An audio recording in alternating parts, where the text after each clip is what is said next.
magpasa walang hanggan. Amen. Ama namin sumasalamat ka sa mahal mo. Mapa sa amin ang kaharian mo. Sundin ang loob mo dito sa lupa para nasa langit.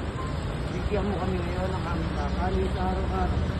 At patawarin mo kami sa aming mga sala. Para na magkakatakot sa amin. At huwag mo kami kahit sa tukso. At iadya mo kami sa lahat ng kasama. Abagin mo Maria, napupuno ka ng grasya. Ang Panginoon Diyos ay sumasayo. Bukod kang pinagpala sa babaeng lahat. At pinagpala naman ang iyong anak na si Jesus. Santa Maria, Ina ng Diyos, ipanalangin mo kami makasalanan, ngayon at ng aming mamamatay. Amen.